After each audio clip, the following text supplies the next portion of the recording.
বাংলাদেশের স্মার্টফোন মার্কেটে বাজেট লেভেলে নিজেদের অবস্থান শক্তপোক্ত করতে যাচ্ছে টেকনো, যার প্র্যাকটিক্যাল উদাহরণ হচ্ছে আমার হাতে থাকা টেকনো ক্যামন 20 প্রো এই স্মার্টফোনটা। প্রিমিয়াম লুকিং এই স্মার্টফোনটার প্রাইস ধরা হয়েছে 24,990 টাকা, যেটা কিন্তু 8256 ভেরিয়েন্টের প্রাইস। ফোনটিতে কিন্তু চমকের অনেক কিছু বাকি আছে, যেমন 6.67 ইঞ্চির full HD plus resolution AMOLED display দেওয়া হয়েছে, যেটা 120 হার্টজ রিফ্রেশ রেটের একটা ডিসপ্লে। এছাড়াও কিন্তু মিডিয়াটেক হিলিও G99 এর মতো পাওয়ারফুল চিপসেট দেওয়া হয়েছে, যথেষ্ট স্টেবল পারফরমেন্সের একটা চিপসেট। এছাড়াও যদি ফোনটির আমরা ক্যামেরার দিকে লক্ষ্য করি, রিয়ারে 64 মেগাপিক্সেলের ক্যামেরা এবং ফ্রন্টে 32 মেগাপিক্সেলের ক্যামেরা। আর যদি আমি সর্বশেষ বলি তাহলে ফোনটিতে 5000 মিলিঅ্যাম্পের অ্যাজ ইউজুয়াল ব্যাটারির সাথে 33 ওয়াটের ফাস্ট চার্জারও দেওয়া হয়েছে। চমৎকার একটা প্যাকেজ 25,000 টাকা প্রাইস রেঞ্জের মধ্যে। সো ফোনটার যে সব কিছুই ভালো সেটা কিন্তু না, এর কিছু উইক পয়েন্টও আমরা খুঁজে পেয়েছি, যা নিয়ে আলোচনা করব আজকের এই পুরো ভিডিওতে। চলুন আর কথা না বাড়িয়ে এখন মূল ভিডিওটা শুরু করা যাক।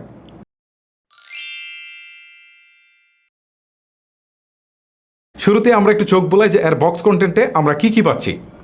বক্সটিকে ওপেন করার পর আমরা দেখতে পাচ্ছি একটি 33 ওয়াটের ফাস্ট চার্জার দেওয়া হয়েছে, ইউএসবি টাইপ সি কেবল দেওয়া হয়েছে এবং একটি ইয়ারফোন দেওয়া হয়েছে।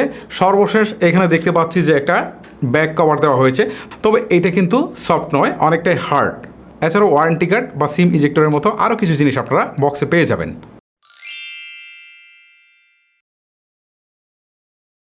ফোনটির ডিজাইন দিয়ে শুরু করা যাক। ডায়মন্ড কাট ডিজাইনের এই ফোনটি কিন্তু দেখতে আমার কাছে বেশ ভালো লেগেছে, স্পেশালি ইয়াং জেনারেশনের কাছে অসাধারণ লাগবে, এটা এক কথায় বলতে পারি। গেমিংয়ের একটা ফিল কিন্তু এখান থেকে আপনি পাবেন।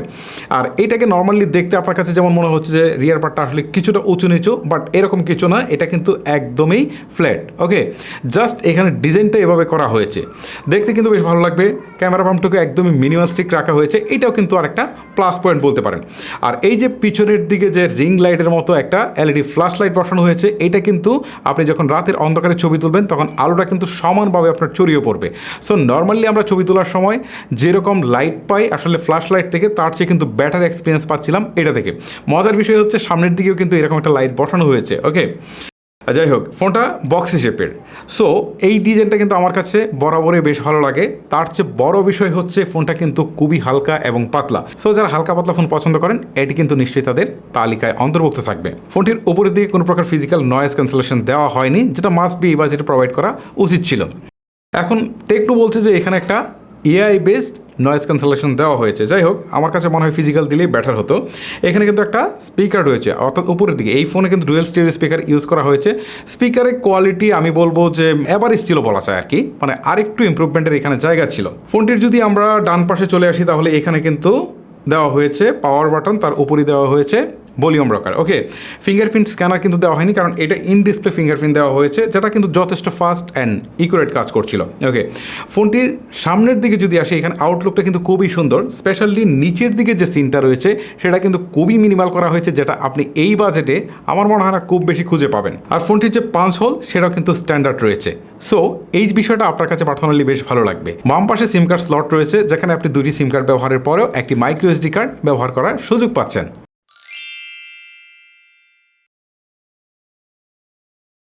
ডিসপ্লে সেকশনে ফোনটিতে থাকছে 6.67 ইঞ্চির ফুল এইচডি প্লাস রেজুলেশনের একটি অ্যামোলেড ডিসপ্লে। আর এটি কিন্তু 120 হার্টজ রিফ্রেশ রেটের একটি ডিসপ্লে, যার ফলে কিন্তু স্ক্রলিং বা ট্রানজেকশন স্মুথ একটা এক্সপিরিয়েন্স পেয়েছি।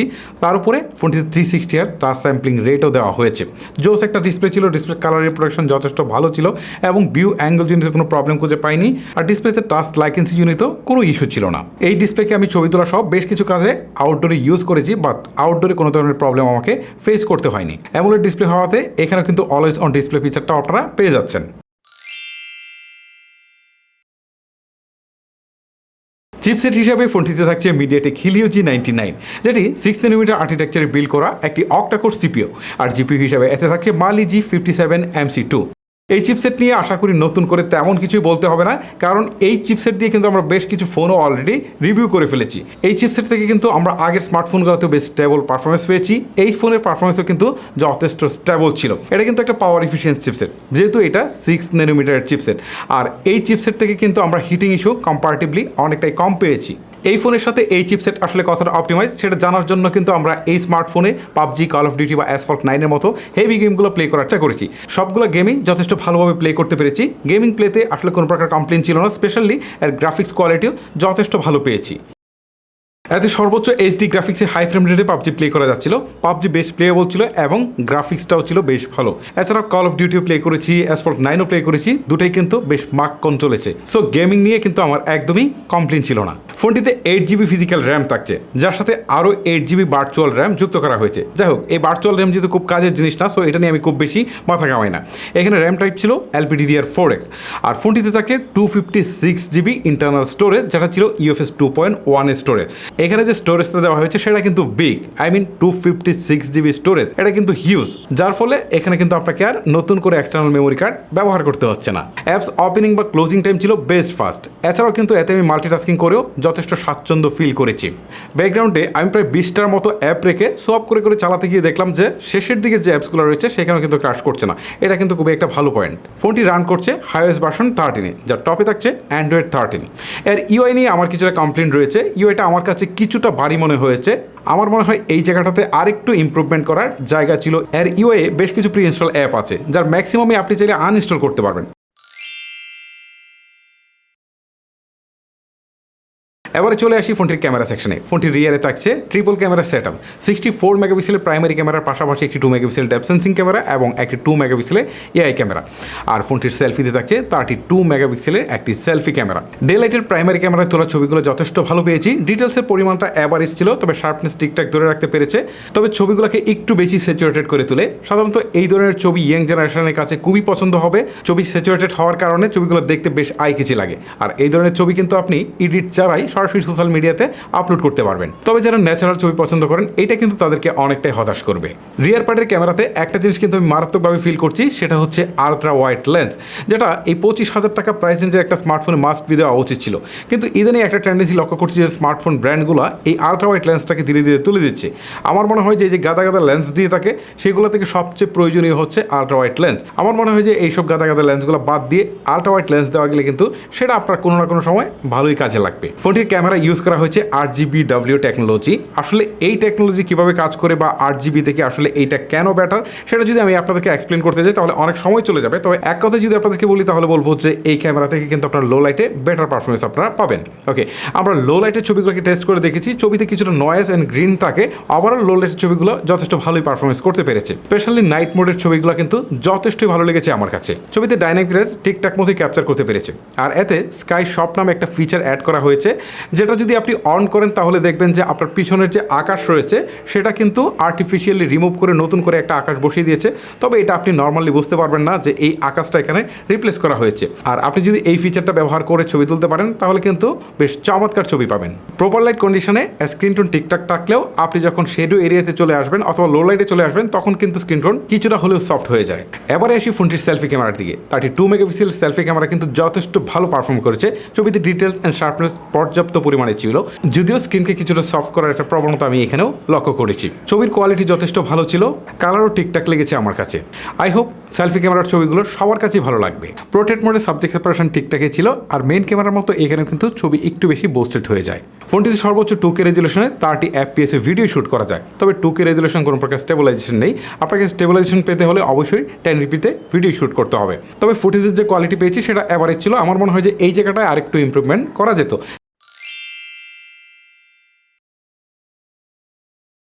এবার আসি ফোনটির ব্যাটারি সেকশনে। 5000 mAh ব্যাটারির সাথে থাকছে একটি 33 ওয়াটের ফাস্ট চার্জার, যেটা দিয়ে এই ব্যাটারিকে ফুল চার্জ করতে আমার সময় লেগেছে প্রায় 1 ঘন্টা 34 মিনিট। ফোনটি থেকে স্ক্রিন অন টাইম যথেষ্ট ভালো পেয়েছি। এ থেকে 6.5 থেকে 7 ঘন্টার মতো আমি স্ক্রিন অন টাইম পেয়েছি। হেভি ইউজ করে ফোনটিকে প্রায় আমি 1 দিনের মতো ব্যবহার করতে পেরেছি, আর নর্মাল ইউজ করে 1.5 থেকে 2 দিনের মতো ফোনটিকে আমি ইউজ করতে পারছিলাম।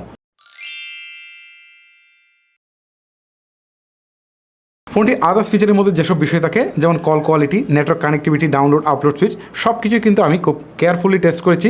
এক্স্যাক্টলি কোথাও কোনো প্রবলেম ছিল না।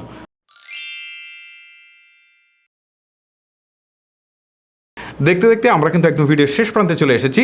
এবারে একটু সামারাইজ করি যে ফোনটির কোন কোন জিনিস ভালো লেগেছে বা কোন কোন জিনিস ভালো লাগেনি বা আরেকটু ইমপ্রুভমেন্ট করার জায়গা ছিল। এই ফোনে আমি যে প্রবলেমগুলো খুঁজে পেয়েছি সেগুলো আসলে মেজর কোনো ইস্যু ছিল না, সবগুলোই ছিল মাইনর। তার মধ্যে প্রথমে হচ্ছে ultra wide sensor. I hope এখানে আলট্রা ওয়াইড সেন্সরটা ইমপ্রুভমেন্ট করার জায়গা ছিল।